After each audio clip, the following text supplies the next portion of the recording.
9.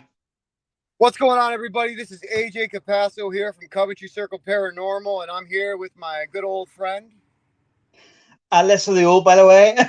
Robin from Hopper and Paranormal. And you're watching another episode of Talking with the Source. You know what? I'm going to do some shout outs at the end. I want to get right into this because we have an awesome guest with us today. There's a couple things that we're going to be talking about today on this episode. With the founder of Parapost, the founder of Global Ghost Hunt, which is happening next year, and registration will be dropping on the website as it launches and just days away.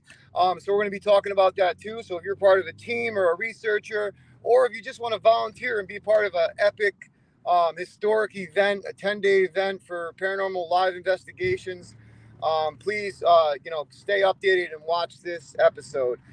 But today we have an awesome guest, man. We have one of our best friends and brothers, Bryan Laverty of Huntaphobia, on Paraflixx, streaming right now, seasons 1 and 2, and I believe season 3 will be dropping if it hasn't already. But you know what? Let's bring him in, Robin. I mean, I can't wait to talk to him. I've been pumped all day for this. So, hold on. Exactly. What's up, There he Bryan? is. Hey guys, how you doing?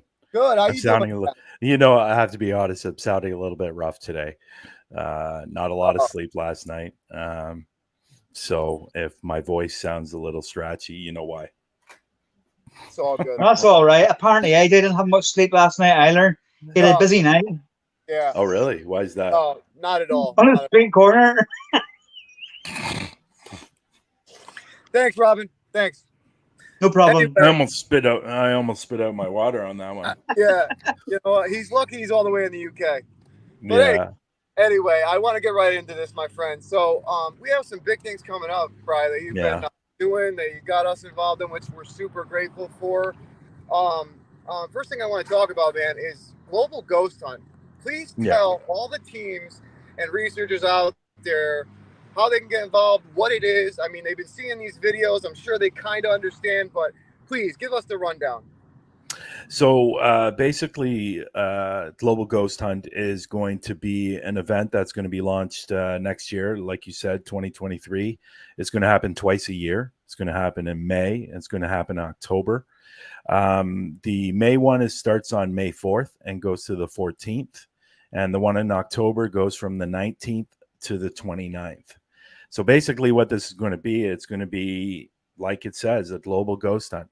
There's going to be teams from all over the world that are going to be participating in this event over 10 days. So if you have a haunted location that you want to investigate and you want to be part of Global Ghost Hunt, we will be streaming everywhere around the globe or world, however you want to put it. So if you have a haunted location that you want to investigate and you want to put it up, so everyone can see it, and I mean everyone can see it, then you definitely want to enter the Global Ghost Hunt for sure. I don't know where he's gone. Yeah, but absolutely. Meant to press do not disturb, but I forgot that part. But no, what I wanted to ask you, Brian, was a lot of people have been asking me, like, I know we're going to be streaming these investigations live. We're going to be streaming these investigations live. So, like, whereabouts, how many locations do we have that we're going to be streaming on? I know it's going to be. Oh. Yeah, well, that's definitely in the works. Yeah, I'm working on that, with everything else, but that's definitely in the works. And once that is established and we know what we're doing with that, it will be announced on the website and through social media everywhere. So it's a little premature right now to talk about that right now until I have it finalized. So once it's finalized, everybody will know. Absolutely. Yeah. And a big hello to the V Team Paranormal as well. Absolutely. Hello, V Team. Thank you for joining us. So are we going to, so I know we're going to be talking about that, and I was looking for it. You guys wanted to have a little bit of teaser. Absolutely. Of the website. Tease them. And this is going to be the first time anybody's going to see it. I'm not going to show obviously everything, but I'm trying to decide what part of the site I'm going to show. Okay. Awesome. To be honest. First, you guys are seeing this first over everybody. I mean, we're part of the administration group, and we haven't even seen this yet. So exactly, super pumped, man. Super pumped. We're team leaders, and we haven't seen it. So yeah, what he's showing you, he's showing us as well. So let's see here. I'm trying to decide what part I'm going to show. Okay, so I'll show this part. But okay. Yeah, let me. So yeah, once let me get it up here. I'm not sure because. So this is going to be a first time a lot of people are going to see this. And so basically, this is going to be one of the pages that will be on the website, and there's going to be more things added to this page as well. So here we go.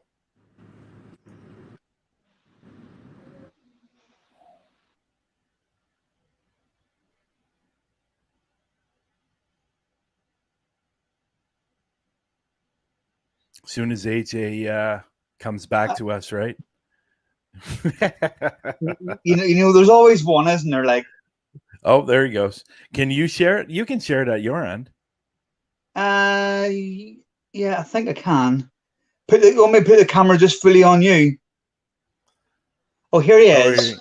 Here he is. Sorry about that. Yeah, I'm driving through a bad section right now. I apologize. Okay. You know, trying to multitask, doing deliveries on the same time as doing an awesome podcast. What have I told you about that before? Multitasking. I told you about that. You're right. I'm not good at it. You're right. I'm not gonna lie. You know. Right. So I shared it. I shared it. Okay. Here, I'm gonna put it up on the screen. There we go. Awesome. So right here. This is going to be one of the pages. And as you can see, we have the welcome video. We have the global ghost hunt. We have the dates here. We have the dates here. And basically, if you go down, this basically explains about the global ghost hunt. This is to welcome everybody to the first annual ghost hunt. And obviously, there's a little bit of verbiage down here explaining about the ghost hunt, the live streaming, and saving historical locations, and the overall reaction from all over the globe on the global ghost hunt. So, yeah, so here you go. So if you happen to be on this page, you can click onto this right here, and it will take you right to the registration form. This will take you to the haunted location form if you're just a haunted location and you want to sign up. And this is the volunteer form. So you just click on those and it will take you right to that page. So obviously you see up here, these are the dates of it. And you click on this date and it will take you to that particular registration form saying that you're registering for those 2 weeks or for those 10 days. So nice. This is part of the site. Obviously, there's a lot more to the site. And there's going to be a special video that's going to be added right here. And everybody will see that in the next week or two once the site is up. The site will come up first, and then that video will be added probably in the next week or two. So, and that's a special video. Still due to the 1st of June. It's either going to be at the end of the week or the beginning of next week. Right. Because we got a couple of things to do with it still. But yeah, so that's part of it right there. And I'm not going to show all of it, but no. There's actually going to be a sign in as well if you want to sign up, because we're going to have a lot of different things within the site as well. And there is going to be something added over here on this side, and that will be added over the next week or two as well. Awesome. So, everybody, and what's coming over here is going to be pretty exciting. It's going to be pretty interesting. So people are going to be, I guess, a little surprised when they see that. So, but the video that's going here, people are going to be really surprised about that video. And yeah, so definitely looking forward to that. And we're so I'll take that down. So we're definitely we have somebody that's joined the Global Ghost Hunt that is basically our spokesperson. That will be it's pretty exciting that he's on board, and he's a pretty famous guy. So he's going to be our spokesperson for the Global Ghost Hunt, and we're really, really excited to have him. When I he take it first you're found not out, at liberty to say who it is yet? no, not yet. When he found out about what we were doing, he said he wanted to be on board, and he wanted to help in any way he could. So, and yeah, so some big things coming towards the site, and it's basically done. We have some testing to do, but other than that, everything's good to go. Excellent. And for anybody watching as well, Bryan, they can come to you for more information if they need it, or they can come to me and AJ for more information. But it will technically, everything you need to know will be on the website. Isn't that correct? That is correct. And we also, can explain in detail, but what they need to know will be on there anyway. So and that's why we're going to be releasing a video soon of the administration team. And that I can't tell because that's coming up. So everybody will know what everybody's doing on with the administration team. So right from down from me to, and Peter's not going to like it when I say this, but right down to the volunteers. And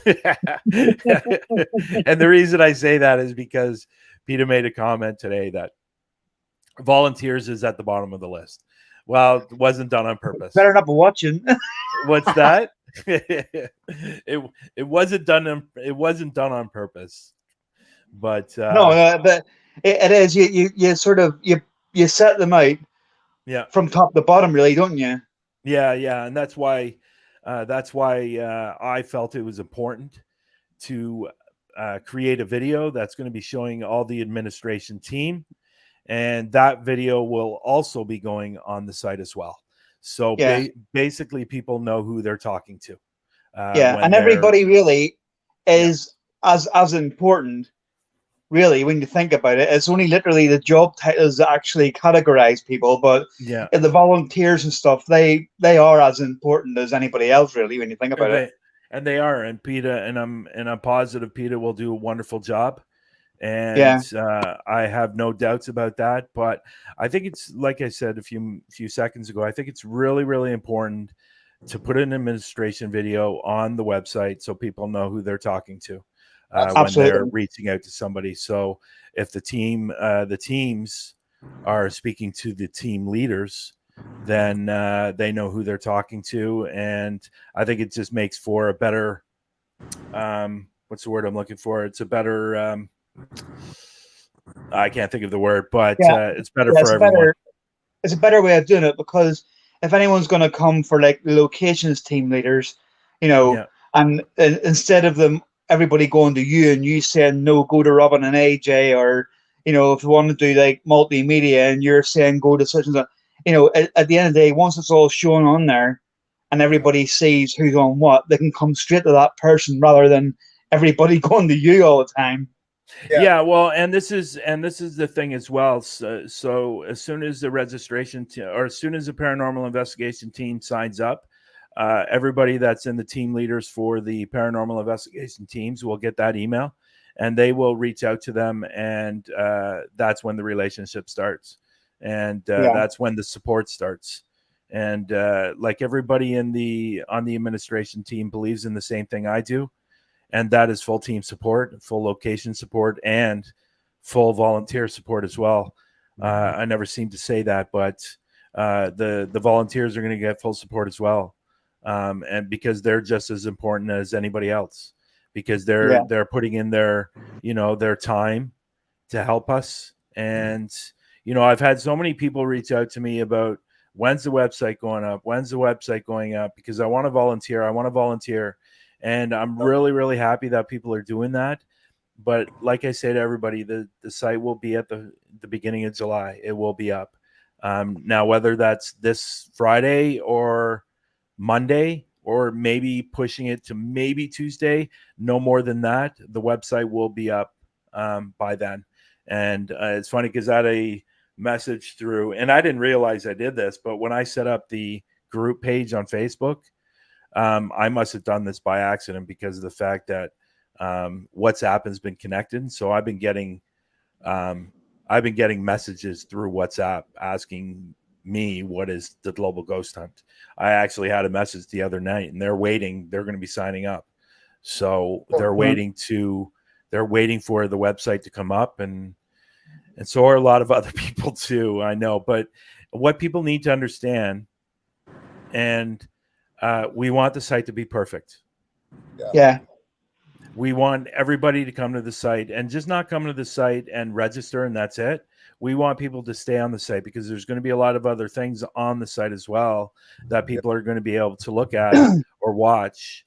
Like forums and stuff as well, things like that. Well, we will have a message board for people that want to ask questions.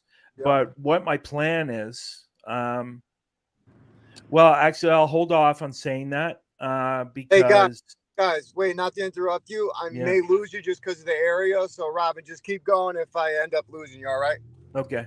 All right, so, go ahead. There is going to be a page on the site that is going to be benefiting everyone that's going to be joining the Global Ghost Hunt. That's all I'll say about that.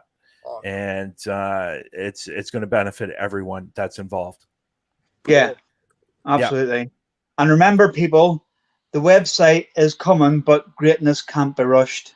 Absolutely right, Robin. Well, I will say Jordan, who's the team leader for IT, has done a hell of a job. He's done a hell of a job, and he is the one that's going to be. It's his baby. He's taking care of it, and when things need to be added, we'll just send it to him, and he'll add it where he wants to add it. Absolutely. I've told him. I said, "This is your baby. You're taking care of this, and all I need is it working properly."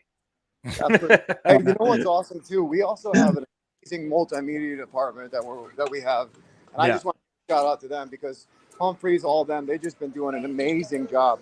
Absolutely, I was going to say that. Yeah, Robert Humphreys that did the past videos, has done incredible work, and right now the administration video is being done by Dom from 13 Spirits Paranormal, for people to know. And I've seen some of that video. It's looking really, really good. And that is going to be basically introducing the administration team, that video. Yeah. So that should be out in the next couple of days. We were waiting on one person to send his picture, and, he kind of held back the video. That was Robin. Yeah, I blame Cornwall. There was no signal down there. Yeah. So he finally sent it today. I think that's it for pictures. I think everybody sent their pictures. So the video is almost done. It's just a matter of tweaking it. And unfortunately, we're going to have to change the music in it because everybody knows what's going on with Facebook. Facebook seems to be copywriting everybody's music that they're putting up, whether it's an intro, whether it's an outro, anything. They're copywriting everything now. And so to give people a little bit of information, that if you don't want a copyright, just go to Facebook Creator Studio, and you can find music in there and upload your music through and put it to your intros and your outros or any videos. So that's a little tip for people. Now I'm just trying to figure out if that's the same thing if you put it over on YouTube, if you're going to get the same thing. So basically what we're going to be doing is when we're sending out these videos to the teams, if we have to, we'll do one for Facebook and one for YouTube with just different music. Just as well, while we're on the subject, so for anybody who's obviously interested in signing up for it, whether their locations or whether their teams are willing to sign up. So as well as you saying the having a message board on the site, there'll also be all our individual email addresses, won't there? So that people will be able to contact us through email if need be. Is that correct? Or will it not be that way? So what will happen is when the registration forms are filled out, they'll automatically go to the team leaders for that particular, whether it's paranormal investigation teams, whether it's haunted. And I think I need to clarify this when we're talking about haunted locations, and then we're saying haunted locations again. I need to clarify that. And what we mean by that is, when you're signing up, and if you already have a location, you're going to be entering into the registration form. Now, there's another section that's going to be on the site for haunted locations that don't have a team, but they want to be part of it. So they can sign up their haunted location. And if we just happen to have a team that's maybe in that area, we'll connect them if that team doesn't have a location. But at the end of the day, when it comes to locations, it will be their responsibility to find their own team. Yeah, we actually spoke about this a bit in depth at the last meeting, didn't we? Yeah. So basically, what's going to happen is, once the registration forms are filled out, they'll go to the proper team leaders, and that's when the team leaders are going to have to be talking and talking with each other over the next year. And then you will get the email of the team, and then the team leader of, like, let's say paranormal investigation teams will have to reach out to the team that just signed up, and they will be working with them and doing everything they can to help them be successful in the global ghost hunt. So we don't necessarily need to put the email addresses out there, because when they sign up, I would rather not do that for privacy reasons anyways. Yeah. So I'm not putting any personal information on the site because we don't need to. That's people's personal information. And you know what? And if something happens down the road and that person decides that they only want it to be in the first year, then we got to take that name down, and then we got to reorganize it on the site. It's just way too much to do. So this way, when the haunted locations and the teams sign up, it will automatically go to the proper people that it's supposed to go to. So, and then that's going to be the responsibility of the team leaders to reach out to them. Yeah. Right. So that's awesome. So really, what, ideally, 1 second. Ideally, 1 second. Well, that didn't work out for you, Robin. No, I was just gonna. I thought someone was coming in. Ideally, then, really, if a team's signing up, yes, in an ideal world, we would want them to be signing up with a location in mind. Yes. But if they don't have a location, it doesn't mean that they can't sign up. We still encourage them to sign up. Yes. And because it gives you just under a year to either find a location or for us to be able to match you to a location anyway. Yeah. And that's a good thing too, because of the fact that I'm glad we're doing this so early, because then it gives teams some time to find a location. And because most times when you're looking at a more popular location, sometimes they might be booked a year in advance, so and that's why I'm glad we're doing it so early, because then it gives teams time to find a location.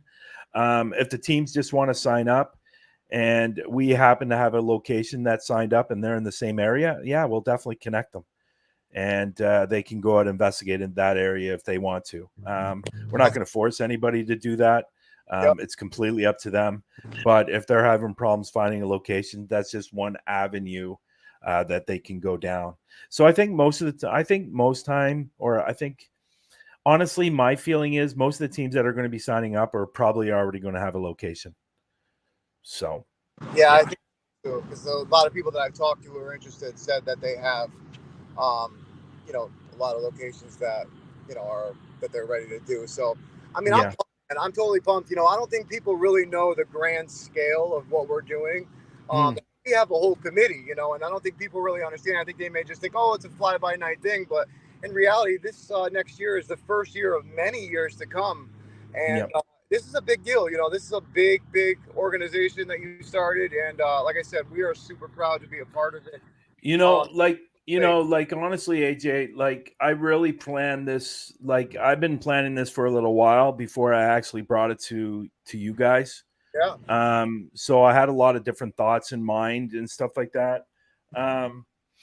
Yeah, it's really going to be, we think it's going to be big, but I want people to know that when AJ said about the administration team, we have 19 people on the administration team.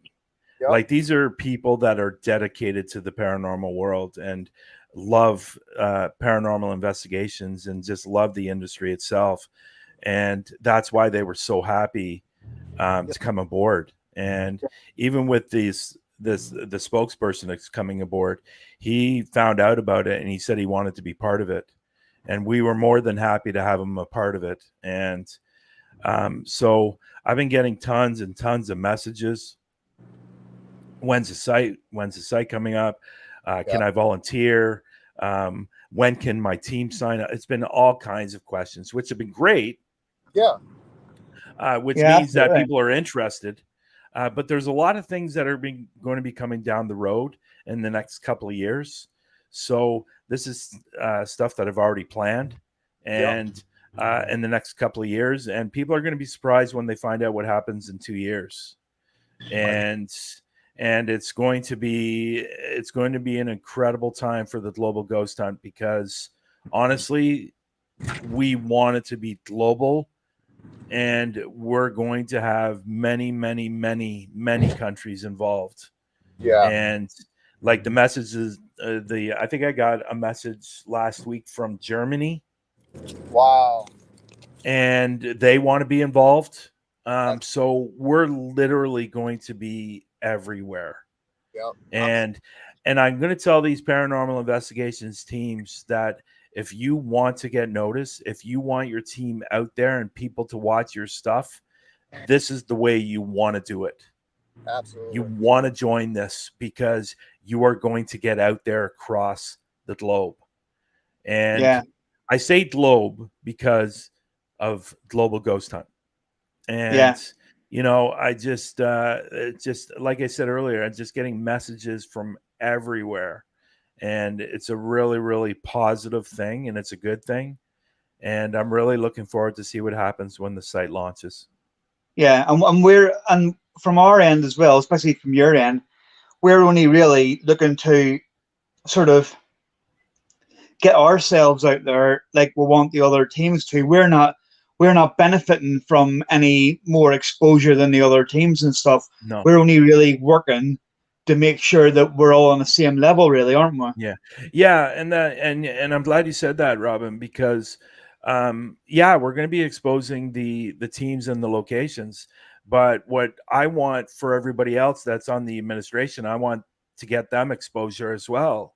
And that's why the administration video is going out. And so everybody knows who everybody is, but also who you're a part of as well. Like you're talking with the source, obviously, but you also have a paranormal group, and so does AJ, and so does PETA, and so does everybody else. And like Dom, who's doing the video, he's part of 13 Spirits Paranormal. So everybody, and we even got Matt Barron, who's part of the Paranormal Consultant. So everybody that's on the team has something to do with the paranormal. And you as well. You're not only on with Parapost and Global, but you're also on Huntaphobia. That's correct. And stuff. So so we all do have other sort of if you want to call it side ventures or whatever. Yeah. But we just basically in a nutshell, we just want all the true evidence and teams who honest teams and stuff. We just want all the evidence and information of them out there along with us, so as we're all working for the same goal. We're not using anybody to sort of transport ourselves anywhere. No, but it's right at the beginning when I brought it to you guys, when I brought it to everybody, a lot of people that are on the administration team, and they were obviously, all of them were on board, which was great. But I did say at the beginning of all of this that, yeah, we're going to have teams that are going to be getting the exposure. We're going to get locations that are going to get the exposure. But I want to make sure everybody on the administration gets exposure too, because they're going to be working behind the scenes and they deserve it as well. So everybody that's involved with this, right down from, the administration, the teams, the locations, the volunteers, the sponsors, the people that are donating, they're all going to be exposed, if I can use that word. They're all going to be seen. We're going to have something on the site that is going to be for sponsors, and they're going to be seen. We're going to have something for people that are donating. If they want to donate to it, they're going to be seen. So everybody's going to be seen. Everybody basically has a part of this. Yeah. And when I speak about donations, we're going to have something on there for people that want to donate, whether it's $1, whether it's $5, whether it's $100. Nobody's going to be above anybody else. So what we're going to do, and this is something else I'm going to give away, this is what we're going to do in the site, that if somebody donates, we're going to have a separate page for everybody that's donated. And what we're going to do is they're going to send us a link to where they want to be directed to. So if somebody clicks that link, it will either go to their website, it will go to their Facebook page, it will go to their Instagram, whatever. They get one, whatever they choose. So if they have a website, when they donate, it will go up on the site and the link will be right underneath, and people can click on that link to find out who they are, and it will be going directly to their site. Yeah. So, and again, that's what I wanted to do. And, you guys know me. I'm a person that wants to show everybody else, give everybody else exposure, and that's why I created Parapost Network Central page, right? For all these podcasts to come on here so people can see these podcasts that they might be missing out on, or even live investigations as well, because lately there's been live investigations going up on the site as well, or on the page, and people are starting to learn about these teams, that are out investigating. Absolutely. So it's really it's about everyone. It's just not about global. For the people who are watching who actually don't know who you are or don't know much about you, I mean, all I can say from my personal experience is I seen your stuff. I reached out to you to tell you I liked your stuff, and you were basically to me how can I help you? So, you weren't in it to try and sort of, live off what anybody else was doing. You were looking to help anybody, and you came to all of us with this offer of being part of the committee on this and with working on this. And at the end of the day, I'm an AJ as well. Can't really thank you enough for that. Wow. Thank you. I appreciate it. But honestly, for anybody out there, look them up. Yeah. And so if I remember correctly, when you reached out to me, you told me that you liked my stuff. Yes. But I think you also reached out to me because that's when I was starting to announce that I was coming to the UK. Yes. And I was going to try to hook up with you, and we tried. Because I did message you while I was there, and it got so busy. And unfortunately, you were about 3 hours away from where I was. And only at one point, it was usually further than that. So it just became really tough. But I did promise Robin, when I go up there again, I'm definitely going to be meeting up with him this time. So that's no problem. Like I say, I love collaborating with other people, with other teams. Yeah, me too. Seeing their techniques, learning, and this is the most important word, is learning from them, because learning is, we do this job from we're, say, 10-year-old until we're 90. Yeah. We're still learning. Yeah, of course. We're and I think if we can learn off anybody, like I can learn off you and stuff, you know what I mean? And this is what it's all about. And this is when I seen you were saying about coming over, and I just started talking to you, and I was like, right, well, then I should obviously meet up with you, because you'll have different techniques than me, Yeah, and yeah. you I know, was, and I'll be honest, because I was supposed to meet up with a couple of other people too, and I was really, really disappointed about that. But it just ended up being so crazy and busy, no, and honestly, I didn't realize how busy it was going to be. Like we were literally, when I got there on the Friday, the next day we were doing an investigation, and we did the yeah, investigation at the Merely House, yeah, and then we would go home. And sometimes because of I don't know what was going on with your country, but we would be driving home and there would be cones everywhere and we get diverted off the highway. Nobody was working. no, no, no, definitely not. That's the way it is. Yeah. And then we get diverted. And when we would arrive at the location, like when we left because the first week I was at my sister's place, when we first left and got to the location, it was about an hour and 15 minutes to get there sometimes. But when we got home, we were leaving at 1:00 and we're getting home till like 5:30 Yeah, because of I all can these believe that. diversions every single night. And so then we go to bed, we get up at 4:30 in the afternoon, eat, and then we're out again going to another location. And that was nonstop for 14 days. Yeah, And it was crazy. But then and you know what? People always talk about this, the paranormal hangover. it's true. Oh It is man. true. Now It's real. you've done one and you're exhausted the next day. Now Oh yeah. I did 11 in 14 days. And so when we were done for the first 4 days, all I did was I slept. Like Yeah, I would sleep during the day. I would get up, I would have something, and then I would sleep again till the next morning. you and Dawn, if I'm not far mistaken, you you got here. Obviously, you had the jet lag. Yeah. And then you went out on that investigation and stuff, and then you done a small live you and Lex. I think it was like the second day or something, and you had eyes like piss holes in the snow, didn't you? It It's was like funny. I'm thinking to myself, he's You going to know, nod off here, isn't he? yeah, it's funny. Well, I was smart. So when I got to the UK, I didn't go to sleep. I went to sleep at nighttime when you Yeah, would normally go to sleep. It was a little bit later. So the jet lag wasn't as bad, but it was just the sleeping all day, investigating all night, driving all night, coming home, going back. Oh, it was just it was a complete mess. And then on top of that, my sister reserved the car for me. And I told right. her that I wanted an automatic. And she got me And a he got a standard. manual. I got a manual or standard. And I know how to drive standard or manual. I know how to drive it, but the problem was I always drove it with my right hand.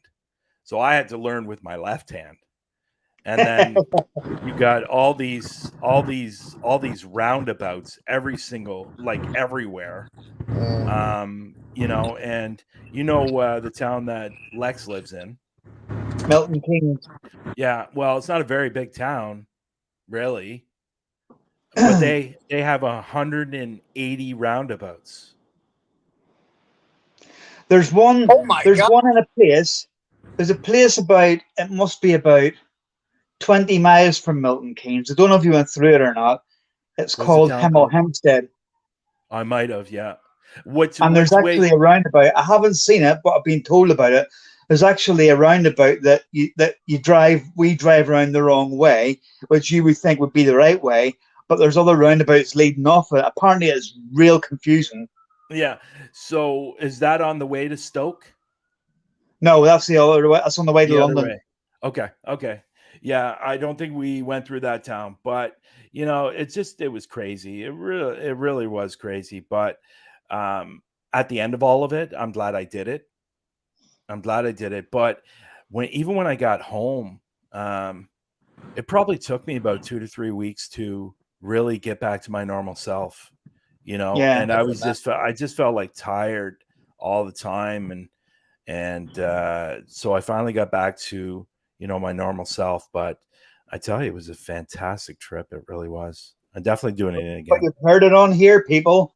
The further east you fly, beat jet lag. Don't go to sleep when you arrive. Yeah. You go to bed at the normal time that you would normally go to bed, but their time. Like, I think I went to bed on the Friday night. I think I went to bed around 11:30 at night. I find it funny. Flew.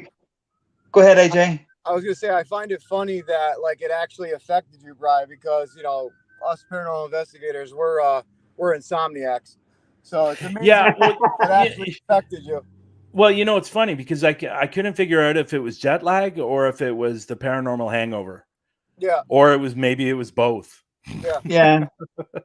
See, but it was tough. When we flew back from Florida and we got here, we actually flew back during the night, but it was still Florida time to me. So it wasn't time for a sleep. So then when we arrived home, we landed in Manchester. I think it was about 8:30 in the morning.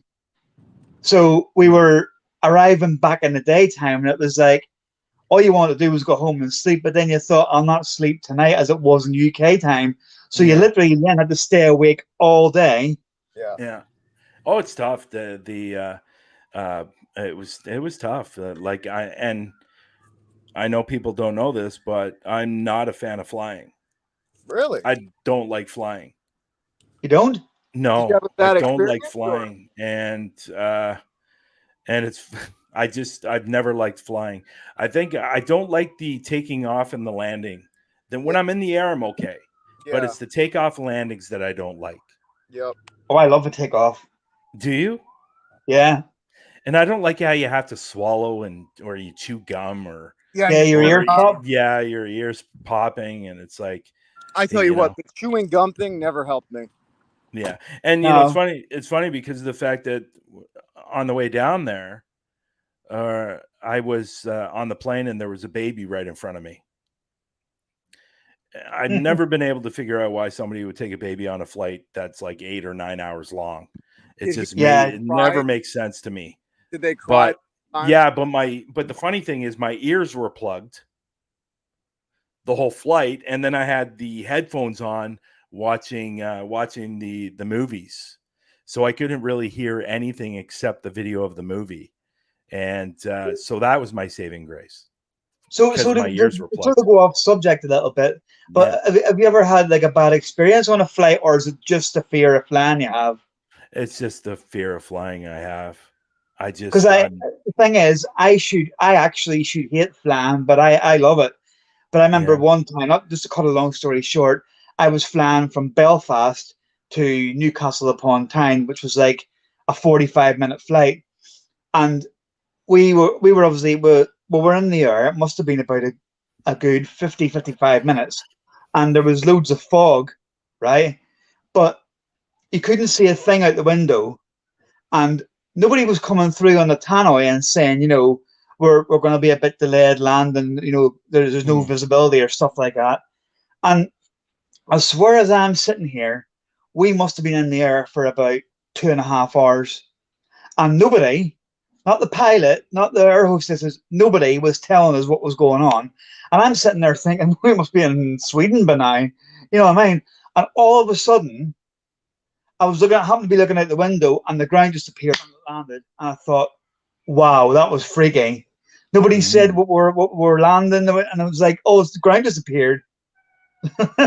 Wow. No, and it's funny because a couple of days before I was flying to the UK, I happened to watch a movie where it was a plane crash.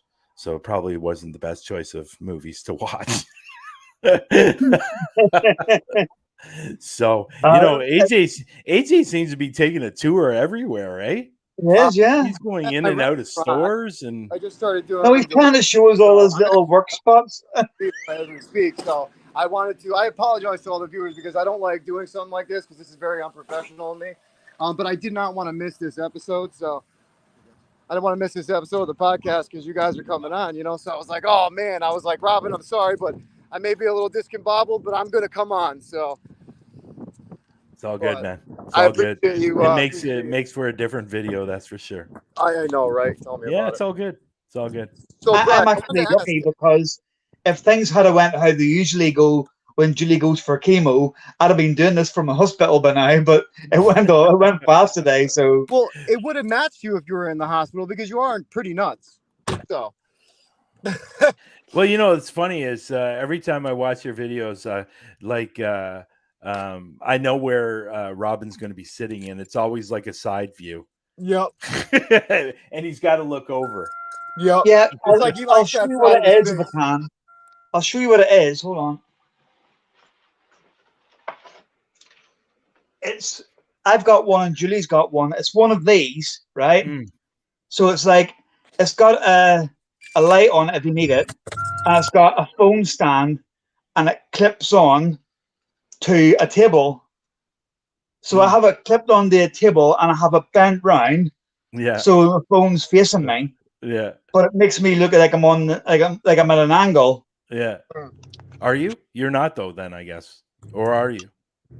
Well, sort of, but I'm not looking down. Yeah. Like it makes me that I am. I mean, if that makes sense. I'm not actually looking down to the phone. I'm looking across at it. But for some reason on the screen, it makes it look like I'm looking down at it. Yeah, it's funny. Yeah. It's funny. Now, Bryan, not to interrupt Robin's talk, I want to actually ask you a question because we were just talking about your trip to the UK, and I wanted to ask you, is there any way we could share maybe a couple clips from that the third season? Now, question: is the third season already out on Paraflixx? I can't remember. The third season is almost complete. That's what I thought. Okay. It's almost done, and I actually had to send some voice clips to Zach today for a particular investigation that we did. We did a house investigation, so that's going to be in the third season. When it comes to the UK videos, that's not going to be till the fourth and fifth season. Okay. So the third season is here, but there is one episode that will be from the States. I went to White Hill Mansion. No way. And that's going to be so that's going to be in the third season as well. But the house investigation, I'm not sure which one's going to be first yet, but that should be out in the next week or so. Awesome. And so people can watch the third season. But the documentary that's coming out, that's probably not going to come out till probably October, around Halloween.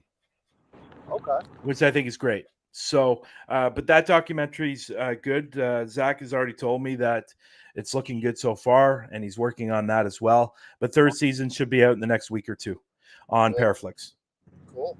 Yeah, now tell me, after doing 1 through 3 so far, I mean, I know you obviously said you've already done UK, so you got a couple more seasons already done, basically, or getting in the works. Tell me, all right now, 1 through 3 that's out so far, what is the most terrifying place that you've been so far? What was your most serious investigation that you would be like, this scared me a little, you know? Out of the 3 seasons that I've done? Yeah. I always go back to this certain place because I have been there alone, which was dumb. Never do that again. In my first season, what was that? Did he get into an accident?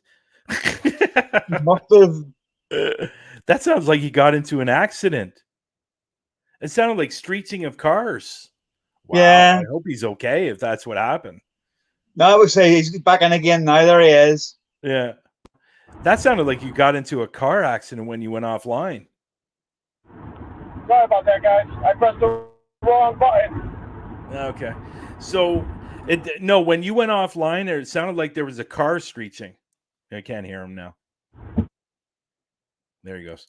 So the one place, one investigation. I've got a car alarm in the background. Sorry about that. I can't do nothing about it. It's not mine.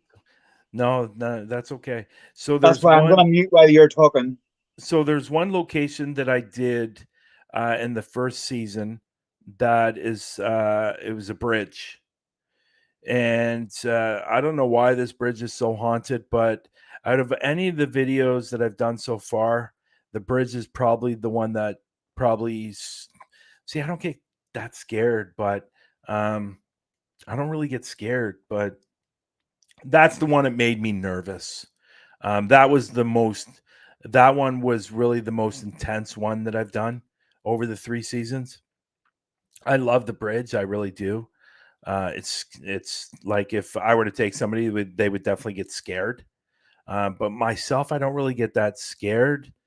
I don't know, but out of all of the 3 seasons, that's probably the one that sticks out to me the most, being the most scary for people if I were to bring somebody.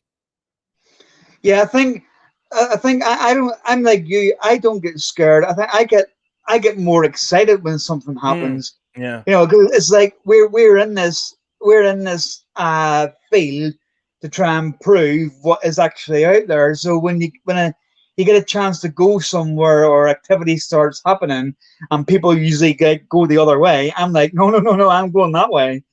Yeah. So Yeah, I don't know. I just I get excited. I've been to places before where because of my abilities and because I can see them, if I see something more on the negative side, which is very very rare, I might get nervous about that. But generally, when I see those, I don't generally stay because I know what they can do, and I really honestly have no interest in them. And I know there's a lot of people out there that would be, really, really excited if they experience something like that. But for me, I just don't really have an interest in something on the, again, I don't like this term, but demonic. For me, I know what they can do. And for me, I'm not going to put myself into any kind of danger. Yeah, I love the paranormal. I have a passion for it, but I'm not going to put myself in any kind of danger just to capture some video. yeah, It just doesn't. It's not worth it to me personally. I no, know I know other there is. people out there would want that, but not me. Not me. Yeah, I mean, there So is. That's what I was going to say. There is people out there, whether they be people who are on TV or other people out there, and even on YouTube, and they'll go around places and they'll go in and they'll be, doing all these kind of experiments, should we yeah, call it, and stuff like that. And what they're doing is they're trying to get activity going, which is fair enough, and they're trying to bring evidence to people, which is fair enough. But the people have to understand that they're not actually seeing then what's actually happening to these people behind the scenes. It's not a case of some of these things that if they attach to you, they won't just stay in that area when you leave. yeah. I don't know. I just the few times that I've seen it, and I think the very first one I saw was when I was about 18 or 19 years old, and and a friend of mine got hurt, and I just for me personally, because really, and I'm not going to say I'm an expert because I'm not an expert on demons, because I'm not, or demonic entities. I'm just not. So and I would never claim to be. I just have no interest in that. The like I said earlier, if people want that, that's great. That's completely up to them if that's what they want. But I'm more about the spirits that are nice, I guess, and and getting communication from them, because personally myself, when it comes to demonic, what are you actually getting from them? Yeah, Exactly. There's Like, nothing they're not better going to than be. being able to bring someone information from loved ones, or Yeah, yeah. and to me that's fantastic. I mean, AJ, I'll tell you, Bryan, I actually meant to message you about this. I actually had a young girl who lives not far from me, and she actually messaged me and said that a house that I had done quite far back on my YouTube, that's not far from here, was actually her grandmother's house, and was telling me that it was bringing it all back with her watching this. And her, I think she said one of her little brother had died in a house fire there, and on an actual photograph that I'd taken in that house, and like I say, AJ will back me up on this, actually had the outline of a man that had high-vis, like a fireman's outfit on, and a little boy beside him looking up to him. So, you know, we can bring stuff like that to people. Yeah. It makes it. Yeah, and I agree, and that's great. But like, for me personally, if you know, and we've seen videos, I'm sure we've seen videos that people that are faking, yes, but then there's people out there that have actually captured maybe something that is demonic, and it's throwing something at them, or it's, you know, it's throwing a chair across the room, or, you know, something really, really violent. To me personally, that doesn't do anything for me, honestly, because like I said, you know, a few moments ago, that what are you getting from them? Exactly. You're not going to get anything from them. So I have a question for both of you about this. I was thinking about this the other night, and I wanted to know, what do you guys think about some of these hauntings with these spirits that may not have crossed over, or may be negative or whatever, that can move objects in our realm, but yet the spirits that are crossed over really don't do that kind of stuff too much, from my research at least. I mean, everybody's just different, but what I've been noticing, and I've been trying to do spirit box sessions to talk to my guides about it and the spirits that I can encounter, and you know, they just talk about how it takes a lot of their energy and that they don't really need to do it unless, you know, it's something really dire, I guess. But I want to know, what is your guys' opinion why that happens with certain places, and how come these spirits can do certain things, like apparition-wise? We get a lot of them that are crossed over in the light. They really won't choose to do it. Like, what's your guys' opinion on it? I don't know. That's a difficult question to answer.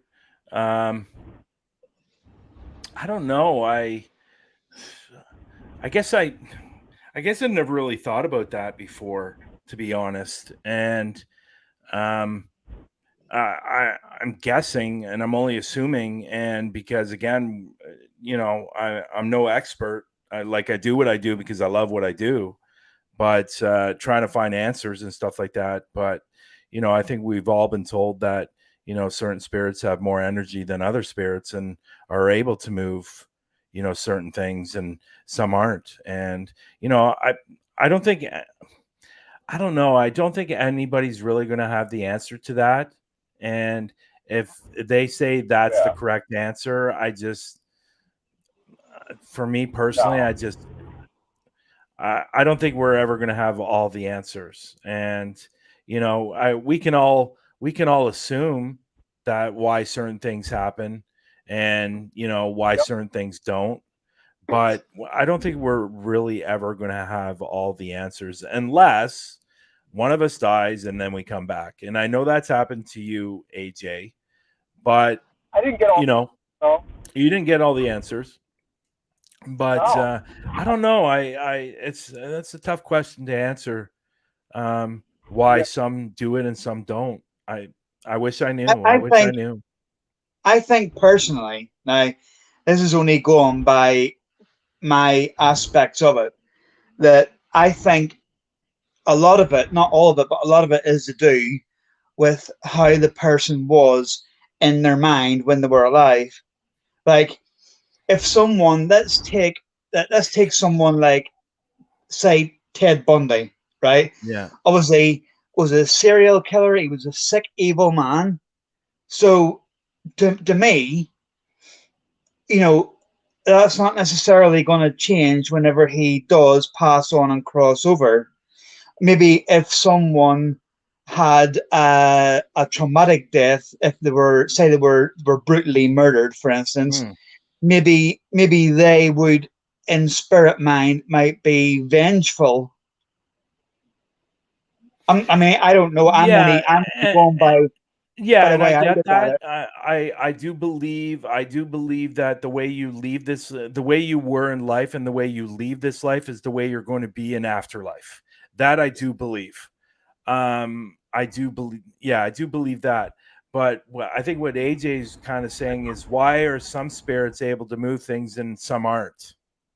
I think but as this is coming into it, I think a lot of it is to do with would you call, I don't know if you call it anger or evilness or whatever you want to put it. I think if if a spirit is more like was more of an angry, let's just use the word, I don't like using it, but insane person when they were alive, then maybe in the afterlife, if they're still like that, which we obviously believe that they are, maybe they're more inclined to be able to get the energy up to do more stuff like that, because they might not necessarily be throwing a chair across the room.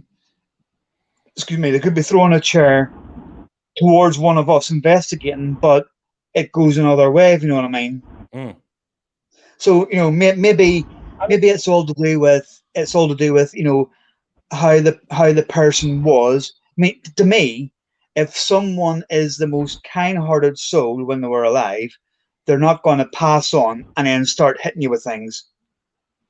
But see, this is the beauty thing. This is the beautiful thing about the paranormal industry, is that these are the type of answers that we're looking for. And we're never going to know, probably. We're never ever going to know. But isn't it fun just going out and trying to figure it out? I mean, don't get me wrong. I think it's fun going out and getting things thrown at you, because I've had it. I've had it before. I haven't been then asking for it, but I've walked into places and all of a sudden you have coins coming past your head and stuff, and there's nobody there. And I must admit, I can be like a kid in a toy shop with that. I mean, I'm like, whoa, yeah.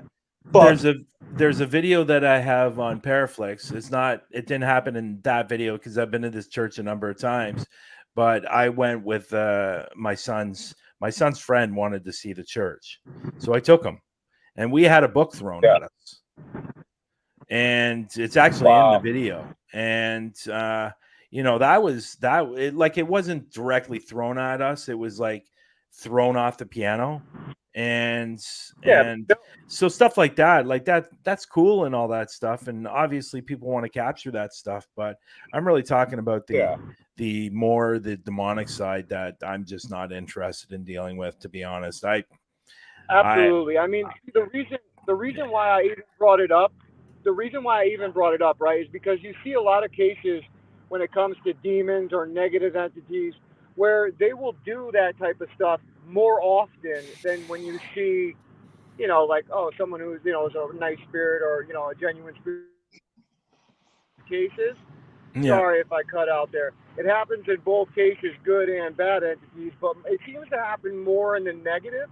And it just makes me wonder, are they in the good, in the light, not allowed to do certain things, or is it just like the negative just uses the more energy? It's just weird. We're never going to know, obviously, because nobody's an expert in this field. I don't care what they say, but we have theories, and I just wanted to hear your guys. And Robert could be right. That might be the reason. But again, like you just said, I think you started something here, AJ. Yeah, you never know. It is. You know what I think it is as well, Bryan.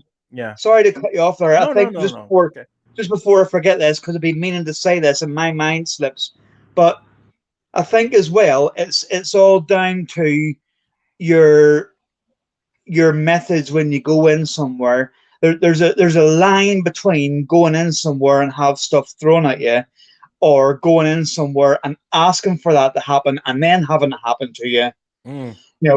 The going into a location, whether it's abandoned or whatever it is, and things being thrown at you out of the blue.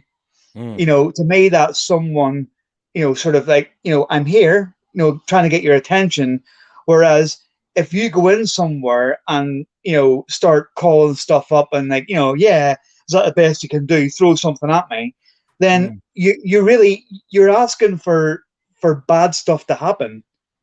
Yeah. I generally don't go in asking. When I go into a location, I generally don't go into a location asking them to throw something at me, and I know a lot of people do. or banging on a wall is a little bit different, yes, but actually physically walking into the location and say, can you throw something at me? No, I never do that.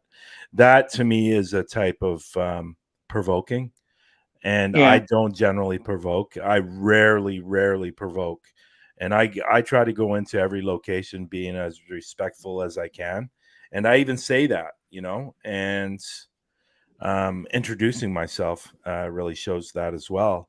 But I'm looking to go into locations to get answers, not to find demonic Yeah. stuff. Yeah. So, And I'll fully admit, hold my hand up. When I was starting out, I was asking for things like that, like when I'm in somewhere. But I'm more interested now in if I'm in somewhere and I'm getting activity, I'll say to the spirit, can you please show yourself on camera? mm, Or can you, for instance, can you make a light flicker? I mm, think things like that are different. But I think when you go in somewhere, even if you're asking for something to be thrown, there's to me there's a way of saying it. Could you please let us know you're here? Could you please just move yeah, something? yeah. You know, And I try to get the type of communication, because everybody who's watched my videos knows that I'm a huge fan of the SB7, and I want to get communication through the SB7, and even on my camera and my voice recorder as well. I'm looking like if I ask a question, hopefully I'm going to get an answer back. And if I get a question answered on the SB7, if I get a response back, then I can ask for a follow-up question and start getting those answers if they want to communicate. And that's the type of paranormal investigator I am. I'm just looking for yeah, the answers. And yeah, and I've said it a couple times. I'm just not interested in demonic stuff. Now, I've been into locations where it's very, very pissed off. It's very in a negative, pissed off way, but it's nothing yeah. demonic. And I think a lot of No, times people get that confused as well. And but if it's pissed off or something like that, and I know it's pissed off, then I'll try to maybe talk to something else or another spirit that may be in that location to yeah. get away It's from a that pet hate negative. of mine. What's That that? word. What? It's a pet hate of mine. That word. Yeah. Yeah. So, I don't know. I don't know. I just that's who I am as an investigator, and I'll continue being that way. I'm not going to change the type of Absolutely. investigator I am, and like I said earlier in Anybody the watching, conversation. if you haven't seen this guy's stuff, watch this guy's stuff. He is amazing. Stop it. So, thank you. But I've watched recently, I've watched a lot of podcasts recently about people, going into locations and trying to find something demonic, or watching videos and people looking for something demonic. If you were really, really encountering something demonic, I'm sorry, you wouldn't be laughing, you wouldn't be smiling if you knew what they could do to you. I'm Yeah, sorry. exactly. I'm sorry. And that's just plain facts right there. Because I've had a buddy that was scratched by one, and he almost died, and he was sick, and he was sick for like 3 weeks, and he lost like 35 pounds. And the doctors had no idea what was going on. I did. I knew, but they weren't going to believe me, Yeah, but he almost died. And just because he wasn't eating, no drinking, everything. It was a terrible, terrible situation. And I just find it very, very humorous and very, very annoying sometimes when you watch yeah, these videos and people are walking in going, I'm looking for a demon, I want to get touched by a demon, I want to get scratched by a demon. It's just absolutely ridiculous. And I don't support it, and if I see it, I'll turn it off. And it's just, absolutely.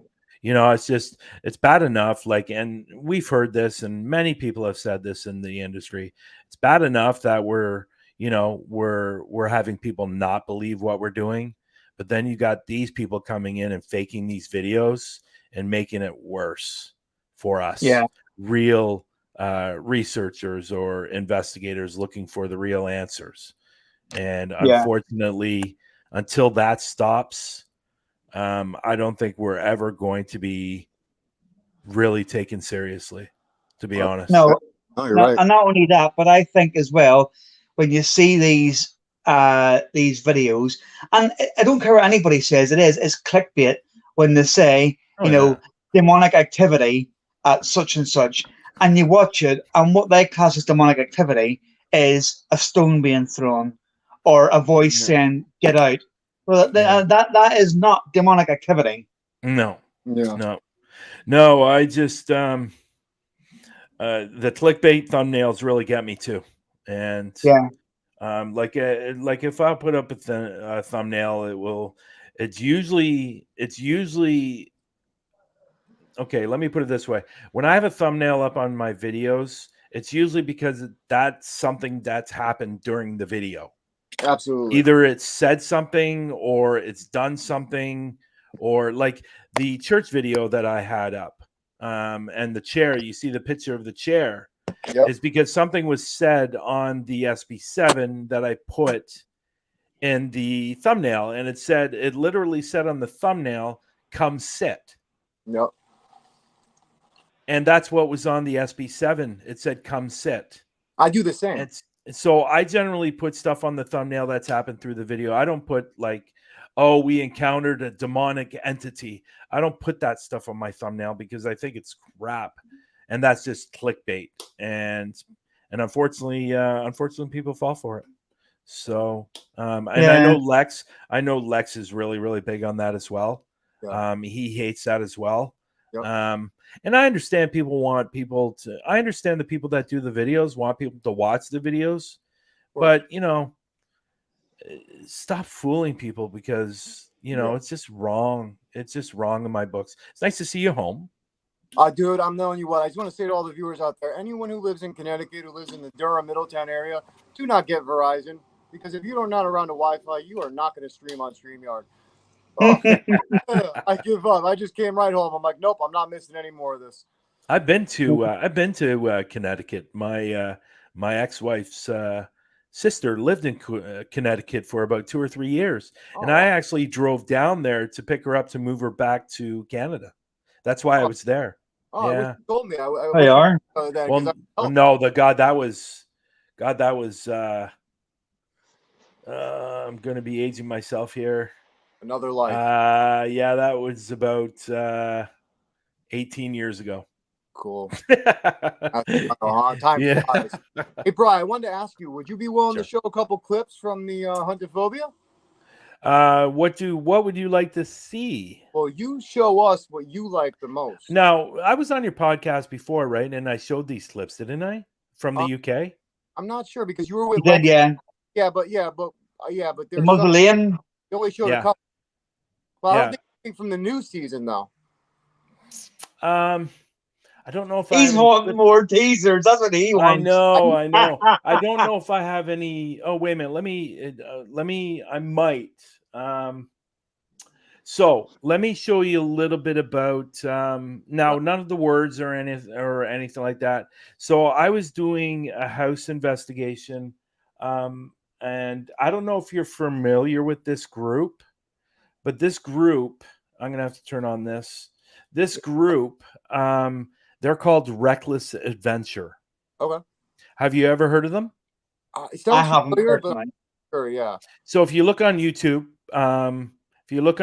up Reckless Adventure, these are two friends of mine. Okay. They're a couple of hours away from me, and their channel is called Reckless Adventure, and they do more. Did I disappear there? Yeah, you were taking the video off for a reason. So no, why did it disappear? I see why it disappeared. Yeah, not me. I thought you did it on purpose. No, I didn't do it on purpose. So they do more urban exploring. Okay. But they do some paranormal. They do some paranormal videos, cool. And they're great people. They're really, really good people. Let me just see if I can find it. Because actually, I could talk about it. If I can't find it. Okay. But I can't talk about what happened. I wish I would have known this before, and I would have gotten you some clips. Let me just change this for a minute because for some reason I'm on the wrong camera. Oh, okay. Oh, there we go. Yeah, so, wow. So we were, and this will be good for people that are going to be watching the video. So, Jeff and Hef, he goes by. His name's Jeff, but he goes by Hef. And Monique. They live in this house, and this house is about 120 years old, I think. Nice. And now this particular house, it has different levels. Yeah. So they live on the top floor.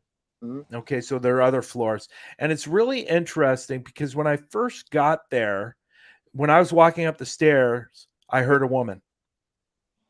Oh, wow. I heard a woman whisper in my ear right away. Did anyone else trust you? Nobody else was around. And I was going up the stairs by myself. And there were a lot of stairs. And so I actually spoke to Jeff and Monique, and I asked them, I was coming up the stairs and I heard a woman whisper in my ear, and she goes, "Oh yeah, that woman's always on the stairs." Like no big deal, you know? Yeah. So okay. So love the bald head. That's what it was.